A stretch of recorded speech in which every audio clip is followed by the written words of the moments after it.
les Congolais étaient réduits au rang d'esclaves.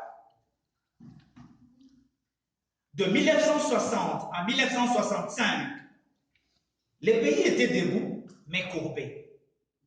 C'est-à-dire, l'immaturité politique a caractérisé toute la jeune classe politique dirigeante de l'époque. À peine eu l'indépendance, ce sont des guerres, l'instabilité qui a commencé.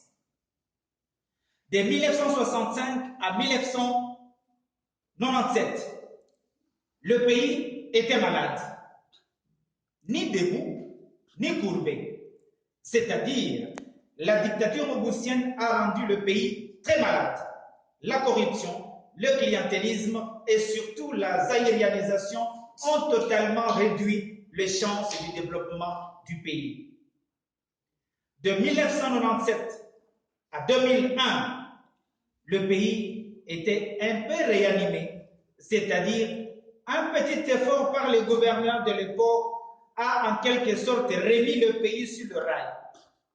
Parce que ici, bien que la guerre de l'AFDEL nous a amené tout le mot que vous connaissez, ici, mais paix à son âme, Laurent Désiré Kabila est mort sans avoir laissé une dette d'1 rond du pays vers les étrangers. Et le franc congolais avait commencé à voir effectivement sa valeur. C'est pour cette raison que nous disons que pendant cette période-là, bien qu'il y avait beaucoup de désordre par l'entrée de l'AFDEL avec tous ses acolytes, mais il faut être dans le chef de ces vaillants fils du pays qu'il avait quand même fait quelque chose.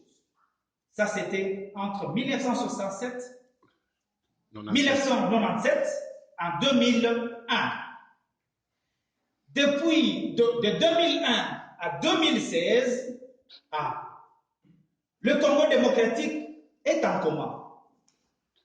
C'est-à-dire, le faucon et le vautour l'ont rendu totalement instable. On ne sait pas, mes chers compatriotes, qui a le pouvoir. Donc, le Congo est sérieusement malade. Et il est en coma, il est en train de mourir. Parce que avoir le discours du conclave de Bruxelles, avoir le discours de la majorité présidentielle, pour le Congo, il ne reste qu'on enlève seulement l'oxygène. Le Congo on va déclarer le pays mort. Et c'est là, avant la fin du mandat du président Kabila, donc nous disons que si on ne fait pas garde, le pays va sombrer dans un désordre le plus total. Bref, très chers compatriotes, distingués invités, 56 ans après l'indépendance, l'orientation de la stratégie et les projets de société, du gouvernement et des partis politiques doit être construit sur la pyramide renversée de l'échelle des valeurs.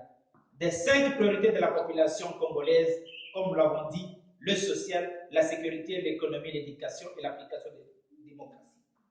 Comment? Quelles sont les pistes de solutions? Qu'est-ce que nous devons faire, nous les Congolais, qui sommes également à l'étranger? C'est ensemble que nous devons faire quelque chose. Pour cela, en termes de perspective, 1.